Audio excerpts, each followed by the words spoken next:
A woman spotted something unusual along the riverbank and approached out of curiosity, only to go pale at the sight. For 3 relentless weeks, rain had poured nonstop, as if the skies over Australia were unleashing every drop they'd held back during the long drought. Rivers swelled beyond their banks, flooding entire regions and transforming once familiar landscapes into vast, waterlogged wastelands. People were quickly leaving their homes trying to escape the disaster that showed no sign of letting up. Emily Parker, a resident of a small town in the southeast of the country, anxiously watched the events unfold from the window of her house. She worked as a veterinarian at a local clinic and couldn't stop thinking about the animals trapped in this watery chaos. For the past few days, she'd been helping evacuate pets with their owners. But now, as most people had already left the dangerous zone, her thoughts were about the wild animals that had no one to help them. The morning was especially tough. The water level in the river near Emily's house had risen even higher. She realized it was time for her to leave her own home, packing the essentials into a small backpack. She took one last look at the room where she had spent the last 5 years of her life and stepped outside. The road leading to the evacuation center was partially flooded. Emily had to walk along the riverbank, choosing higher ground.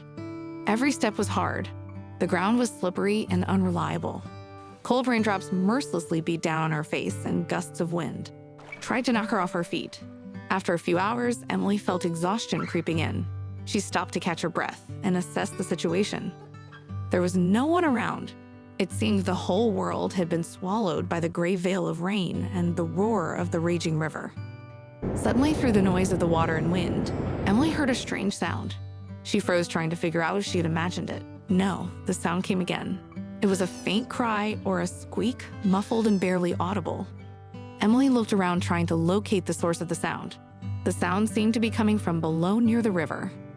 Emily cautiously approached the edge of the bank, careful not to slip on the wet grass.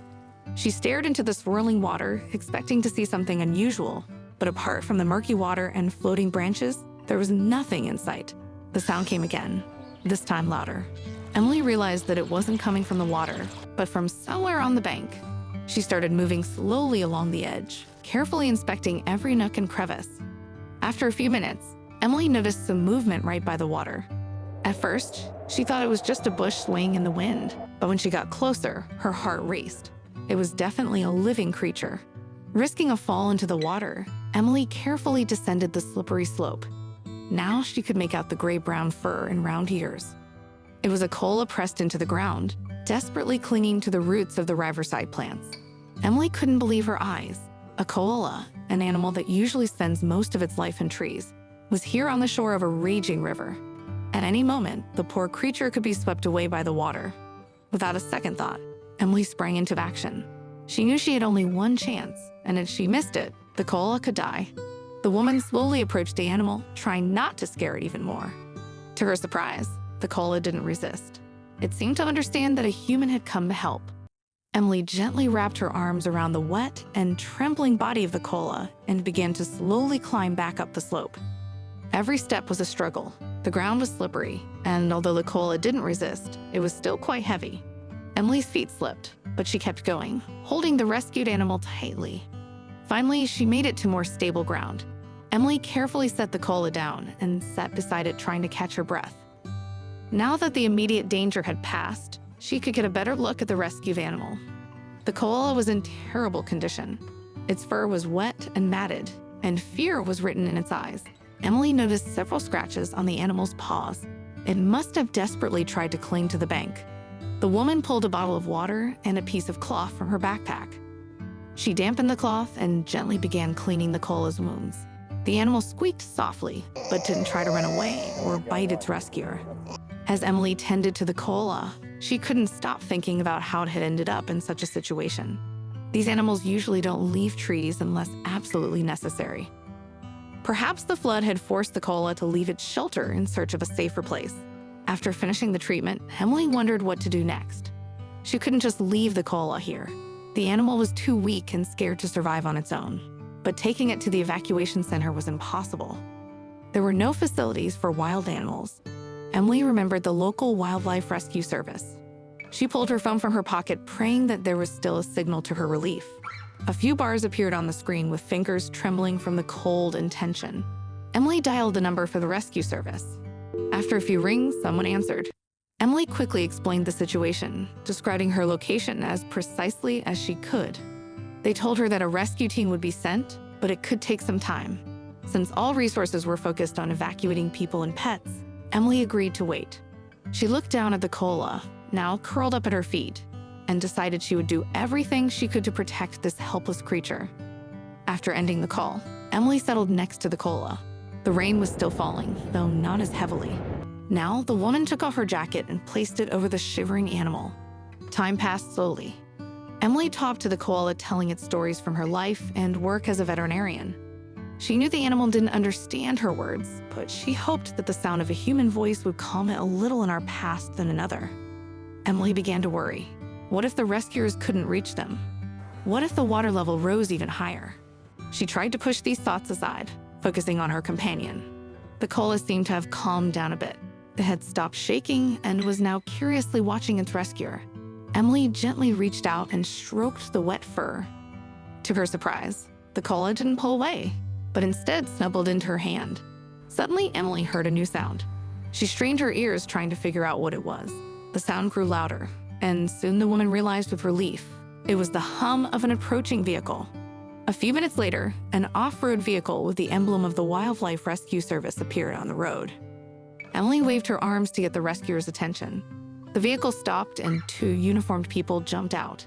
The rescuers quickly approached and began examining the koala. They were impressed with the animal's condition. Despite the stress, the koala was relatively calm and showed no signs of aggression.